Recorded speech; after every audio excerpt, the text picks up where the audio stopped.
Pour pouvoir essuyer sur le khoufain, il y a des conditions. Premièrement, il faut que la matière soit une matière qui est pure. Il faut que ce soit une chose qui est pure. Par exemple, il n'est pas possible de essuyer sur des khoufain faites avec des peaux de animaux meïta ou de animaux qui sont impurs comme le cochon par exemple. Mubah, c'est-à-dire il faut que ce soit des khoufain qui sont halal, dans le sens où il ne faut pas que ce soit des khouf par exemple volés. Satirin lil mafroud. Satirin lil mafroud.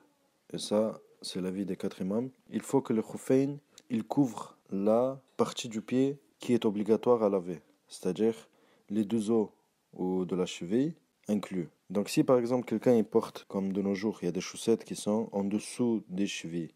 Donc ça va pas être valide. Pourquoi?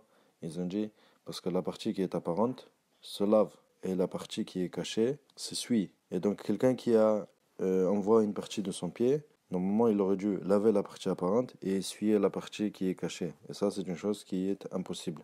On ne réunit pas entre l'essuyage et le lavage. Yathbutu bi nafsihi.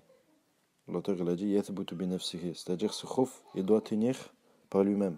Le khouf il doit tenir par lui-même dans le sens où on n'a pas besoin d'une chose extérieure pour attacher sur le khoufain pour pas que ça tombe. Et donc toutes ces caractéristiques-là, ce sont les caractéristiques des khoufain de l'époque du prophète sallallahu alayhi wa sallam sur laquelle eux ils essuyaient. Donc ces caractéristiques-là doivent être présentes dans le khouf pour pouvoir essuyer dessus. Ensuite l'auteur il dit min khouffin wa jawrabin safiqin wa nahwihima.